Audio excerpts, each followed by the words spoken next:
আসসালামু আলাইকুম। সরকারি মিডিয়াভুক্ত দৈনিক মুন্সিগঞ্জের খবর পত্রিকায় প্রকাশিত গুরুত্বপূর্ণ খবরগুলো এক নজরে। আজ সোমবার 6 মে 2024 খ্রিস্টাব্দ, 23 বৈশাখ 1431 বঙ্গাব্দ, 26 শাওয়াল 1445 হিজরি।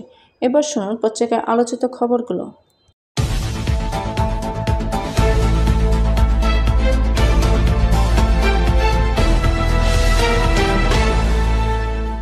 সশস্ত্র বাহিনীর সংকটে জনগণের পাশে দাঁড়িয়ে তাদের আস্থা অর্জন করেছে প্রধানমন্ত্রী।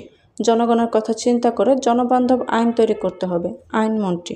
বিশুদ্ধ ও নিরাপদ খাদ্য নিশ্চিত করা জরুরি, অ্যাডভোকেট সোহানা তাহমিনা। সিরাজদিখানে অবাধে কৃষিজমির মাটি কেটে বিক্রি। তাপপ্রবাহ ব্যবস্থাপনায় রেড ক্রিসেন্টের জাতীয় কর্মশালা। শ্রীনগরের কুকুটিয়া সার্বজনীন পেনশন স্কিম বুথ উদ্বোধন। নদী থেকে অবৈধভাবে মাটি কাটায় 2 লাখ টাকা জরিমানা। পাইকপাড়া বেতকার খালটি পলি জমে শুকনো নালায় পরিণত। সারা দেশে তীব্র কালবৈশাখীর শঙ্কা। মুন্সিগঞ্জে তৃতীয় ধাপের নির্বাচনে 2 উপজেলার 31 প্রার্থীর মনোনয়ন বৈধ। পাঁচগাঁও আড়িয়ল সড়কে যাতায়াতে সীমাহীন ভোগান্তি। বৈষম্যের প্রতিবাদ ও অভিন্ন চাকরিবিধির দাবিতে মুন্সিগঞ্জ পল্লী বিদ্যুৎ সমিতির কর্মকর্তা কর্মচারীদের কর্মবিরতি। গজরিয়া নদীতে গোসল করার সময় ছাত্র নিখোঁজ।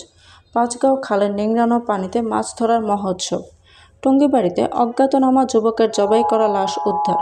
প্রকৃতিতে ছড়িয়ে পড়েছে কৃষ্ণচূড়ার জৌলস। শ্রীনগরে আখের যত্নে ব্যস্ত সময় পার করছেন কৃষক। ফজুর শাহ বাজারের সিঁড়িঘাটের ওপর ময়লা আবর্জনার ভাগাড়। দেশি পেঁয়াজের মূল্য বৃদ্ধির পায়তারা। মুন্সিগঞ্জে তীব্র গরমে বাড়তি দামে ফ্যান বিক্রি। পরিবেশ দূষণ রোধে দৃশ্যমান কোনো উদ্যোগ নেই, সম্পাদকীয়। স্বাস্থ্য সুরক্ষায় অন্যতম উপযোগ্য। রক্তচাপ নিয়ন্ত্রণে কাঁচকলা। কিডনির রোগ নিরাময় এলাচ।